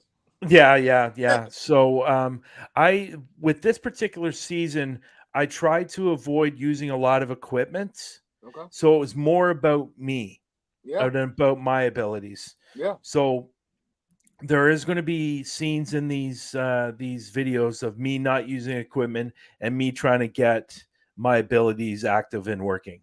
I like so it. I was actually standing in their bedroom because that's where a lot of stuff happens, in their bedroom. Okay. And now, with saying that, they have this cabinet that has a lot of stuff that they found in paranormal investigations, and they're urban exploring. Oh man. Yeah. So a lot of stuff happens with this cabinet. I can imagine. So I actually did. I was standing in the room, and now it's not going to be all seen, but there's about 20 minutes of video, and I captured 38 EVPs. Wow, that's awesome. Now, all of it's not going to be in the video because then the video would be like an hour and a half long. Of course. But in 20 minutes while standing there, and I even saw something too in the room. Now, while I was standing in the room, all of a sudden, I was just talking to the spirit, and all of a sudden the door opened. Yep. Go ahead, Brian. Yeah. So he all of a sudden the door opened. Yeah. For no reason. Wow. And so I asked Jeff and Monique, does the door normally open? They say no. Really? And so obviously I checked it to make sure, try to debunk it, but there was no reason why the door should have opened. Yeah. And the door did. But what I found amazing while I was going through the video, that I captured 38 EVPs of a man and a woman talking to me. And it was really, really incredible. And I was, to be perfectly honest, I was a little overwhelmed by that. Yeah. But I really, really looked at the video to see, because they were like standing outside the door. Mm-hmm. And I thought it might have been them whispering or something like that. But we went to other video and it wasn't. And it was just a crazy, crazy experience. Now, there is a possibility. Now, in the video as well, I'm not sure if it's going to be in the video, but in the video as well, there is a backgammon table. Oh, okay. Like the game. Yeah, I know what it is. Yep. And so we brought out the game because she has a feeling that her father's there. Okay. Because her father passed away. I can't recall the date when he passed away, but he passed away, obviously. He passed away a few years back or 3 years back or something like that. Yeah. But they used to play this backgammon I can't even say the name, backgammon game all the time. So we actually pulled it out. Okay, cool. And we started using the spirit box, the SB7, and I was asking it to move the dice or what the number on the dice was. And at one point it actually said the number on the dice. Oh, that's so cool. So I spun the dice. I threw the dice down on the game, and it showed, I think it was 7 or something like that, and it said 7. That's so awesome. So it's and again, I'm not sure if that's going to be in the video or not, but because I haven't seen the final cut yet. Yeah. And but the house was incredible. It really, really was. And you know, they didn't want to investigate. They wanted somebody else to come and investigate to show that they weren't crazy and what they were hearing and seeing and all those things. So Jeff and Monique keep their paranormal equipment in the bedroom, which personally I wouldn't do, but so it sits in a drawer. Yeah. And one night, all the equipment went off. No. And it was sitting in the drawer. And so they always had a feeling that something was there. They were also curious to know if it was something that was followed them. But overall, the investigation was a really, really, it was a really, really fun night. Another investigation that's going to be coming up on the 3rd season. It's called the Lift Locks. Okay. It's about an hour and a half away from me. It's where boats. It's called lift locks because the boats will go into the actual lock part and it will raise. Yep. And then they can continue on the river there. So that's the one I was asking you about that Patty was in, wasn't it? Yeah, but I actually went with my buddy Rob, and we had our film crew with us. Cool. Because originally we were going to be investigating another place, but unfortunately we got kicked out in about 5 minutes. You bet. So yeah, bad. We didn't know. It didn't say any trespassing or nothing. Yeah, didn't say anything. Yep. And it was an old military boys camp, I guess, kind of sort of way. It was a boy camp at one point, or it was a military camp at one point for prisoners. Yeah. And then it turned into a boys camp, and it was just it's supposedly incredibly haunted. We'll attempt to do it again, but we're going to go through the proper channels this time. Of course. And but we ended up going to another location because we weren't too far from it. Yeah. And that was the Lift Locks. And that night was incredible. The amount of stuff I got off the SB7 was amazing.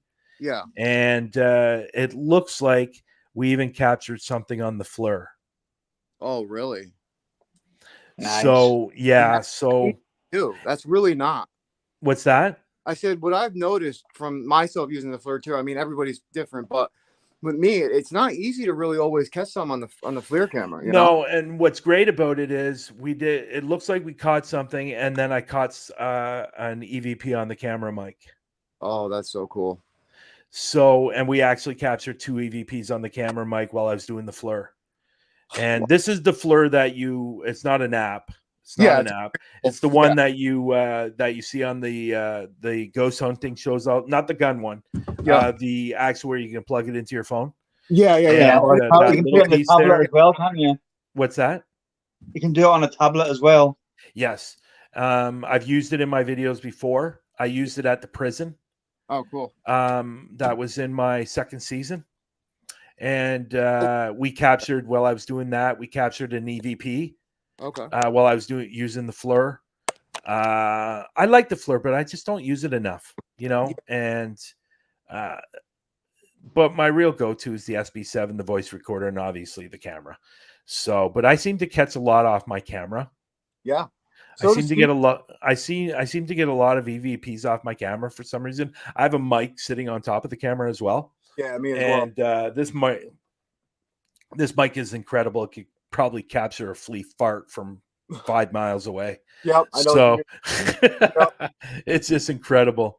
But even in my video that I just recently put up on YouTube of the church, I put at the end of the video, I put the camera on the piano, and I captured while we left the room for like 20 minutes, 25 minutes. I captured, I think it's 8 EVPs on the camera mic.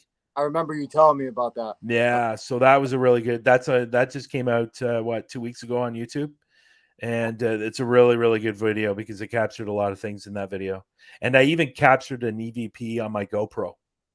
That's awesome. I tell you what, Devo has great captures with just like the mic on his phone. Sometimes, I mean, anytime he'll do a video, he'll be getting EVP after EVP. It's wild. So I could definitely attest to that, man. The camera, for some reason. Well, let me show. I'm going to show you one. I'm going to go to my YouTube, because there's one that was captured by a phone that was really, really incredible.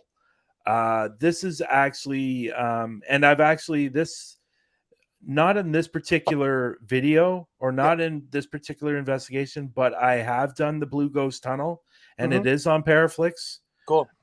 So that is good. But there's a particular, I'm going to show this one, because this is an EVP that we captured in Blue Ghost Tunnel.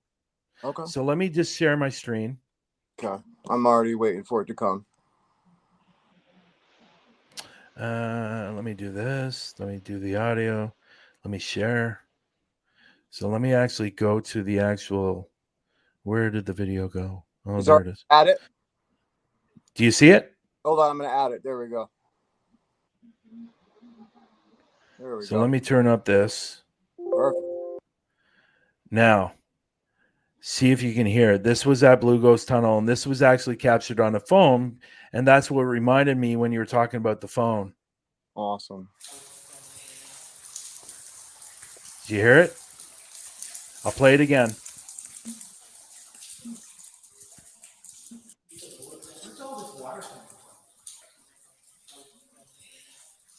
Hear it?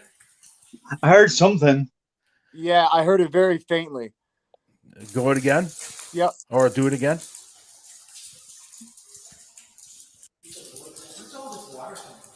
Oh, man. Right there. Yep, right there. Oh. It did. Now, was there anything before that, or was that somebody else talking? Because it kind of sounded like there was. That was me. That was me talking.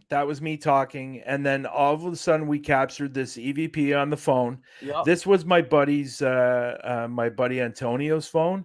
Yep. And he was filming the wall, because the reason he was filming the wall, because when you walk into the tunnel, there's ledges on the wall, and there's all these empty candle holders. Like people have been trying to do seances and stuff like that. So listen to it one more time. Yep, go ahead.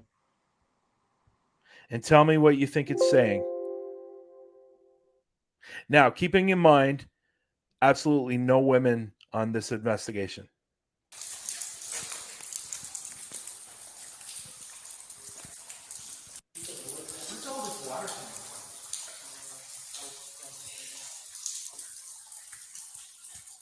Did you hear it? I couldn't hear it that time. It's actually saying leave. There's when I listen to it, I can hear something happening, but I can't make out what it said. Yeah, it's saying, you can hear it saying, it says it like this. It goes, leave. Yeah, I don't have a headphone on right now, but I can hear it faintly though. Yeah. Oh my gosh. And that's what it is. That was a woman. It is a woman. It was a woman. Yeah, it was a woman. It was a woman voice. And let me see what else I can pull up here from prior, because I do have a lot of clips on here that I do. Let me see here. While you're pulling this up, I want to ask you a quick question. Sure. EVPs seem to a lot of the times come through as like a whisper type style, right? Now, what's your theory on this? My theory is that they're sending a block of energy that has obviously a vocal tone to it into that device that we have, either a digital recorder or whatever, because obviously they don't have mouths to communicate or vocal cords. So my theory has always been just like how a medium gets a block of thought and they have to kind of decipher it in a way by images and feelings in certain ways. I feel like in a way that block of energy that they will send in to have a voice kind of comes in like that. And sometimes that's the reason why we'll have really loud EVPs, or sometimes we'll have really soft, depending on the energy. But what is your personal theory on why we would get always sometimes like the whispers, even though we could tell gender sometimes, everything? What's your theory on that? I think it's just a matter of the energy they're able to use. Yeah. Like they're getting from you, or maybe even from your equipment. Yeah. I think that has a lot to do with it. Okay. But again, it's one of those questions that there could be many different reasons why some are whispering, some are, louder, it's just a matter of now I will say I think sometimes it also depends on the area you're in as well. Yeah. Because we all know that if I go to the streaming tunnel, that is the tunnel's built with lime. Okay. There's water, and Okay. right above there's train tracks. There you go. And we all know those are conduits for paranormal. And so again, there could be various different reasons why some are able to speak louder, and I think it has a lot to do with the energy they're able to pull in. So so I do have quite a few clips. Let me see what this one is first, because I think this is the one I want to show you. Let me just make sure this is it. Okay, so this is a good one. Okay, so the backstory about this is this is at the streaming tunnel. Let me just share it. This is at the streaming tunnel, and basically, long story short, the parents were going through a nasty divorce.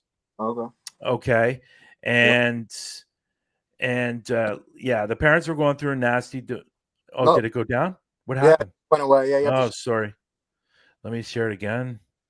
Let me go here. Let me share it again. There we go.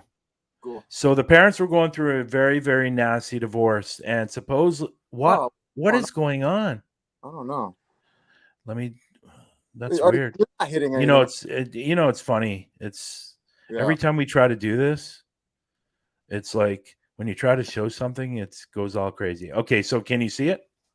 Yes. I'm gonna actually keep I don't want to exit. I mean, if I exit participants, I hope it's not gonna exit again. But hold on. Yeah. Oh, we're good. Yeah. Okay. So this particular, like I said, so this one, this streaming tunnel, and I don't know why it's not on the top 10 list, because every time I go there, the amount of EVPs and stuff I capture at this location is incredible. Yeah. So, like I was saying, long story short, the parents were going through a nasty divorce. Supposedly, the guy set the house on fire. His daughter was still in the house. Oh. She got severely burned, and she ran down to the tunnel to hide and ended up dying. Oh, my gosh. So what we're doing is we're trying to, because we've been told that the foundation is still there, and it holds a lot of energy, and people go over there and they have a lot of different experiences. So we're actually trying to find the location. Okay. And this is what happened. Okay, hold on. I'm going to make it full screen. There we go. Which way do I go? Point me in the right direction. Do I go straight, or is it behind me? The other side. Oh, wow.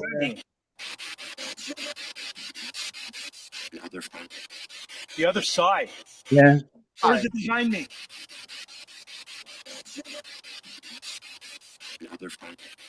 The other side.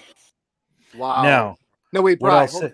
First voice, it was said go straight at first. Yeah, there was a few other things. There were a few other things there as well, but the main thing is the other side. Now, what that meant was we were on the wrong side of the road. Oh, okay. So it was literally helping us to try to find it. Now, what's really cool about this, I'm going to show you this other one. Okay. Yeah. Make sure. Let me know when you're ready. Find it. Yeah. Make sure I can find it. Is this it?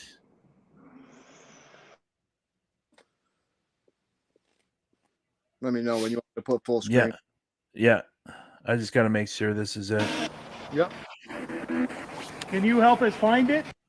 Here. So this is the actual. This happened a couple of minutes before. Okay. So I asked the question, "Can you help us find it?" And this is the response I got. Hold on, let me make it full screen. Let me go back. Let me know when you're, because I can't see you guys because I got to put it full screen. Are we good to go? Where did they go? Oh, you need me to come back? You're good to go. Oh, no. Good. Yeah, that's what I was asking, if we're good to go. Okay. Oh, sorry. Yeah, ready? I didn't know my mic was off. No, that's okay. You ready? Go ahead. Okay.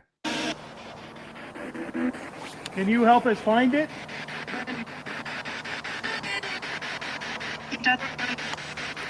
You'll never find it. Can you help us find it?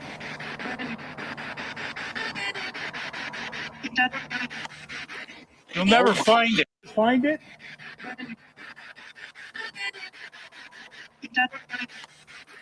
You'll never. Dude, it does not get any more relevant than that for a response. You'll never find it. That was so clear. And the funny thing is, then I asked a question about, is it behind us or in front of us? And then it said the other side. Yeah. But the funny thing about all of that, we never did find it. So, But it said on that you'll never find it. So, yeah. So let me see if I can pull up another clip. Okay. I do put a lot of clips up on my YouTube because I think people want to see those, you know, and I think they're great. I think they're great to put up. Oh, and I totally agree. Yeah. For all our viewers out there, go and visit Huntaphobia on YouTube. We put up the links on our Facebook, on a lot of places that we have promoted this episode. So please check out a bunch of Bryan's stuff on social media. Also, don't forget to go to Paraflixx, get your subscription. It's very cheap, and also great place for great teams like Huntaphobia, Bryan and his teammate, and just some awesome stuff that they've captured, as you could tell from these clips. So, yeah. AJ, yep. All right, can I just say to both of you, I'm gonna knock my camera off for a bit because I'm gonna have to go and give Julie a hand. So I'm hoping to get back on before. Go give the family a hand. I'll take care of the rest of this, and I'll talk to you a little later, all right? I'll try and get back on before it ends anyway. All right, no big deal, my friend. Yeah, take care of the family. Cheers. All right, brother. Bye. So let me go to this one. This was at the prison. Okay. Let me see if I have the right one. Okay. It's been a while since I looked at these, eh? I'm the same way, man. I'll go back like 6 months later and be like, oh, I gotta watch these over again. No, that's not the one I want. And it doesn't help that ever since I moved to this new place, the internet is not great. Well, as you can see, I'm in the same boat as you. I mean, right now it's been pretty good, so I'm lucky, but Verizon, terrible. Yeah. So I'll show this one last clip. All right, I'm gonna make full screen, so you can go ahead once it's full screen whenever you. Yeah, like. this isn't it either. Okay. So let me. I got a few clips from Burwash prison. Okay. Yeah, I'm gonna leave it full. You can go ahead and show when you're ready. Yeah, no worries. Let me just make sure.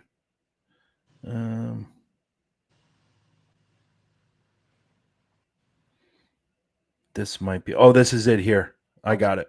So this one is super, super cool. So there's actually a part of the prison that it almost looked like there was a stage and where they showed movies. Yeah. And like a stage for theater almost. And it was really interesting. Obviously, you know, I think most prisons, as we know, they like to show movies and stuff like that. And again, there was also a stage. So I'll just show this part and you tell me what you think of it. All right.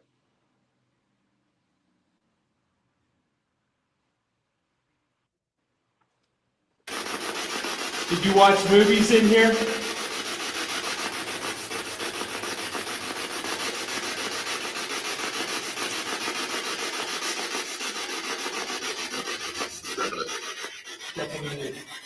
Definitely.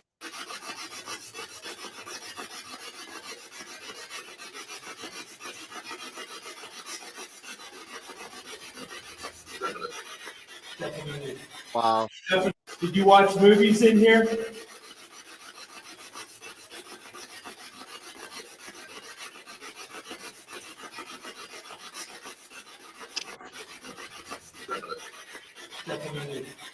Definitely. Yeah. Dude, so that was a great capture, man. That really was. You know, yeah, so sorry. let me just go back to this. Yeah. It's funny, not to interrupt you. What I was gonna say was is that it may not seem like a lot to people.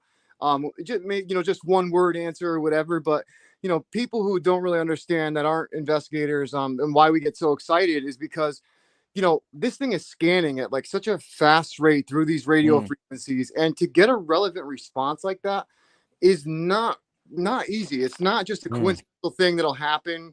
I mean, like you've had, like we were just saying about the dice, said the exact number. I mean, to have a coincidence every once in a while maybe is one thing, but when you're getting back-to-back stuff, like how you just heard when they said you're not going to find it and all stuff like that, that's why we get so excited, because it's just amazing. It really is. It really is. And, and what people need to understand with the Burwash prison video that I just showed, it's about a 5-hour drive from me. Oof. And then, where you park, you have to walk another 45 minutes. Yep. So this is out in the middle of nowhere. Wow. Like there is nothing around. Yeah. And there's not even any towers around. In fact, there was no other response that came through. So the only thing that we were ever getting through the SB7 is actual responses, because we didn't get any radio. You couldn't get any radio up there. And there was even points where I actually had the antenna up to see if I could get radio stations, and I couldn't. And it just ended up, it just ended up being a really, really great 3-part series, and it's on Paraflixx, and in my second season. And it was just an incredible, incredible prison, not only for capturing evidence, but visually too. Like the video itself, like the place was amazing. It really, really was. And the person I was with there, his name is Michael, and he was a friend of mine. He was a friend of my cameraman, and he wanted to get an experience on a paranormal investigation, and that's why we brought him. Awesome. So, but it's not an easy place to go to or get to. 5-hour drive and then a 45-minute walk through nothing but bush. Oh. And if you go in the middle of the summer, you better bring bug spray, because you will be attacked. Oh, wow. My very first time there, I didn't bring bug spray. I brought everything else except bug spray.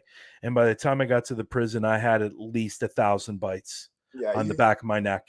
You regretted it completely. I could send you the picture. Definitely. Well, hey, Bryan, one other question I wanted to ask you before we obviously have the end.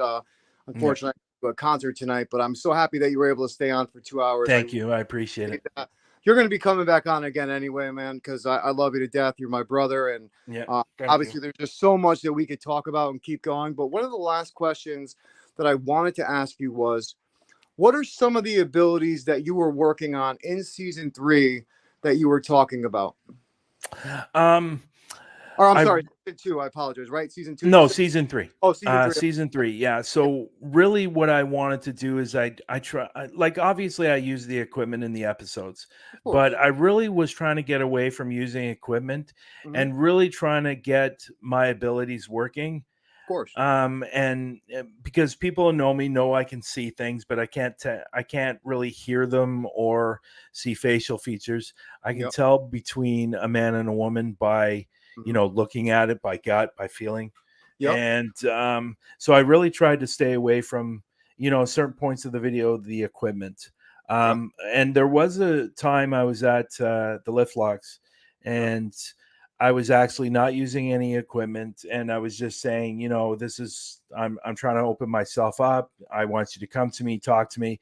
And we actually captured 2 EVPs in that particular moment. I didn't hear, but it was captured on camera.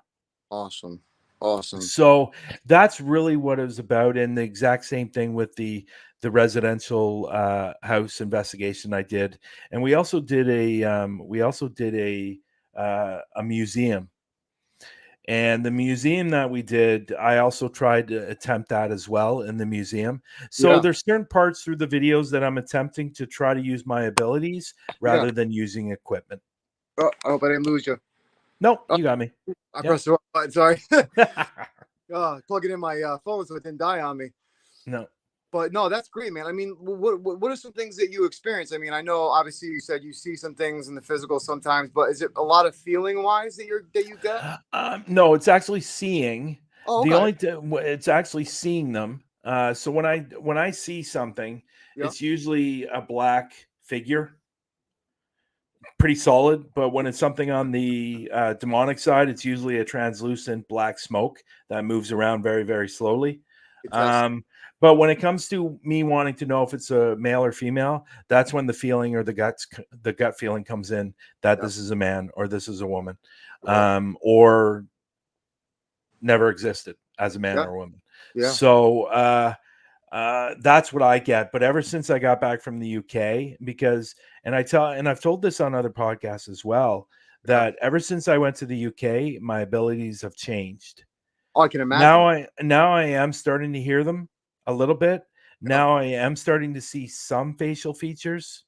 Wow. But it's definitely changed, and I don't know what happened in UK, but as soon as I stepped off that plane, something changed in me, and the energy in the UK is extremely different from the energy here in North America.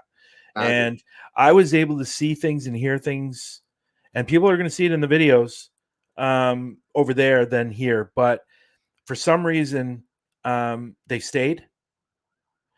I'm able to see them more clearly. I'm able to hear them. I'm able to tell, obviously, man and woman, that hasn't changed, but able to see some facial features now. That's and awesome. So I don't know what happened over there, but I think I was meant to go over there. Yeah. I think bring that back here. And now I'm going to be doing probably more of it in my probably 6th and 7th season. Because my 2 seasons are going to be covered already for 4th and 5th because they're going to be UK videos. Yeah, I can't wait. Yeah, there's probably going to be about a total of 18 videos. Oh wow! So, hi Nando. Nando's in the room. Hey, Raymond. I saw Raymond. Yeah. Hey, buddy. So that's what's happening right now. The 3rd season should be up in the next week or 2. On Paraflixx, and the documentary will be out in October, and then 4th and 5th season will start soon as well. Oh man, that's awesome. I mean, I can't wait. I mean, all the things that's going on, and then also with the Huntaphobia, man. I mean, it's just awesome, man. It makes me so happy, so proud, and to watch your dreams become reality and watch you succeed, man. I mean, Thank you. motivates me and inspires me to do better. And I'm telling you, AJ, I'm hoping all this stuff that I'm doing for you guys is going to get you guys out there as well. And it is getting you guys out there. Absolutely. And you guys are just as important to the paranormal field than anybody else, so, we're all working together for one cause. Yep. And I wish the other crap would stop. Exactly. And it's good to, see people like us and the people that we're working with, where we're not looking at competitive. We're happy, like I am for you with your success, and you're also happy with things that you're able to help us with, that we're growing. And it's just great. I mean, to have Raymond on now and Nando, I mean, it's just a great group of people, and I couldn't be more happy. I really couldn't. Me too. Me too. Man, super pumped for you, super pumped for everyone, myself included, and I can't wait. So yeah. Well, in the next few days, the wait is over. Yes. And if you guys are interested, if you want to go back in this video, I showed part of the website today in this podcast. Go back in the beginning of the video. Bryan did show a little teaser of the website. So definitely go there, check it out. It looks magnificent. So definitely check it out. But Bryan, before you go, man, please shout out your podcast, Huntaphobia, just places they could check you out at. Oh, the ugly man is back. Oh man. By all means, that's funny. Shout out all of your stuff for us so that the viewers. Okay. So obviously we've been talking about Huntaphobia Canada. You can find me on Instagram, Twitter, YouTube, Facebook, and they both disappeared on me. So you could find me on Huntaphobia Canada on Facebook as well. I do have a public group page. I also have a private group page for Huntaphobia. And and then next would be Parapost Network, the app. You can download it through iOS or Android. It's very simple. You make a free account. You go in there and see what other paranormal investigators are doing. And you can watch videos too. The next thing is Parapost Network Central on Facebook.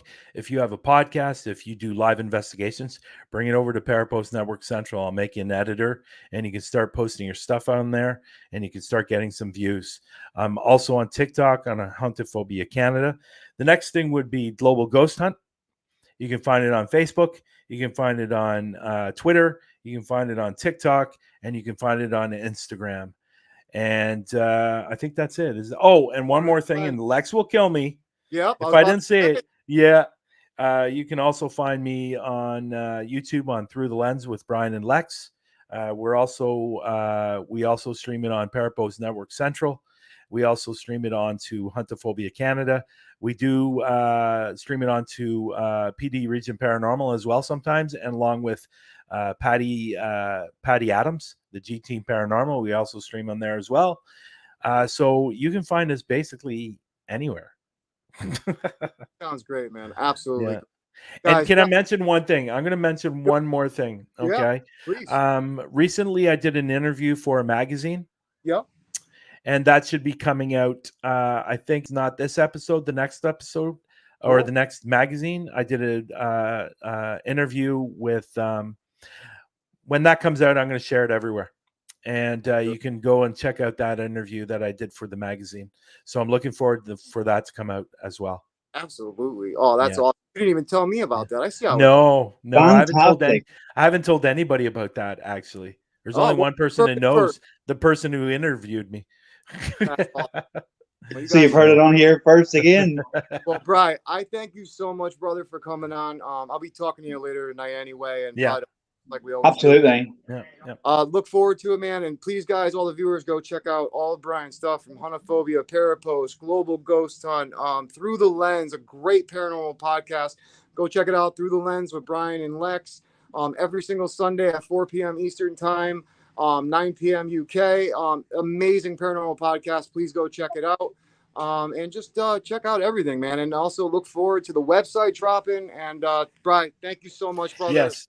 Yeah, and Absolutely. that website and that website will be under www.globalghosthunt.com. Very when it comes out. Lovely. Okay, Awesome. guys. Bryan, thank you so much, guys. I appreciate it. A Thank you, lot Bryan. of fun today. Cool. Awesome. Okay. Love you. Talk to you soon. See you, bye. See you guys. See you there, Bryan. No, brother. Sorry you missed the ending there, Robin. But I was still watching it. I just wasn't able to come in on it. I had a few bits to do, so. Oh, you're good, man. Hey, family comes first, like I always told you. So, I'm glad you were able to help Julie and everything. So, shout out to Julie. But I just wanted to tell all the viewers we appreciate you guys all for watching, and the ones that will watch after this, obviously goes up in a minute. We just want to say thank you to everyone who supports us, follows us, to our Global Ghost Hunt Administration we're a part of. We give a shout out to every single person on there, especially the Raymond and Nando for being here watching right now. We just appreciate all you guys. You guys are an amazing team. The things that you do, just everything is just amazing. And I couldn't be happy to be part of a better family. So thank you guys so much. Once again, I just want to shout out a couple things real quick before we go. I want to shout out our good friend Matt Barron from Paranormal Consultant and the Paracrew podcast. Please go check him and them out right on Facebook and all the other social medias. Paracrew podcast, me and Robin will be coming on, I believe, this week. I'm not too sure. We have to make sure, but I believe tomorrow night I'm going to be coming on at 7 p.m. So definitely check that out. And I know Robin may be coming on tonight. Not too sure what's going on with that. So, take a look at that. Also want to give a shout out to PD Region Paranormal, one of our brothers and all our brothers in there that are a part of Global Ghost Hunt Administration. Please go check them out. They do an amazing events for fans, for viewers. They do paranormal investigations, all types of stuff. So please go check them out. It's a great team. Like I said before, Huntaphobia, just had Bryan on. Go and check out all of his stuff and subscribe to Paraflixx if you aren't yet. Very cheap and some great teams on there from Huntaphobia, Beyond the Veil Investigations, just everybody on there. I mean, it's just great people. And lastly, we just want to give a couple shout outs to FCD real quick. Go check out FCD Ghost Boxes. at the link right there. And he makes some good ghost boxes and has a bunch of little package together. It's cheap, affordable, and great for beginners to people who are advanced to check them out. And also, big time, don't forget, a couple days or a few days, it will be launching globalghosthunt.com, www.globalghosthunt.com. If you are a researcher or a team and you want to get involved in this 10-day event that will be starting registration in the next few days when the website drops, it'll be for 2023. It's going to be major, and it's going to be happening every year after, which is just going to be huge. And I also want to give a shout out to Mr. and Mrs. AP, Mr. and Mrs. AP Variety Channel. They're just some great people. We want to just show our love to them for always showing love for us. We love you guys. We appreciate you. And again, to all the viewers, this is AJ from Talking with the Source and Coventry Circle Paranormal. And Robin from Huntaphobia Paranormal and Talking with the Source. Thank you, guys. And someone who's not here, Steve-O. Yes, Steve-O, which Steve-O will be joining us. We have recently, we're just finishing off these couple weeks that we have left before we switch the schedule to Sunday, so that Steve-O will be able to join us with his work schedule. But stay tuned. We have a couple more shows this week. We have, I believe, 2. We have Matt Bryan from Paranormal Consulting coming on Sunday. And we have one more guest who I will be releasing tonight. You'll be seeing the banners and all that. So definitely check it out. Make sure to visit our new Twitter page and Talking with the Source at Twitter. And also, just check out all of our stuff from the YouTube channel we started to have all these old videos. And if you want to go back to the very beginning, before it was Talking with the Source, head to Talking with the Source on Facebook. And we have all our videos from the very beginning, before it was just me alone and it was Coventry Circle Paranormal Podcast, to now, and how it's evolved, and some great guests. And we just confirmed Patty Negri will be coming on in September. It's going to be amazing. So make sure to check it out. But Robin, talk to you soon, my friend. Love you guys. And thank you to the viewers again. Take care. No problem. See you all soon. Bye.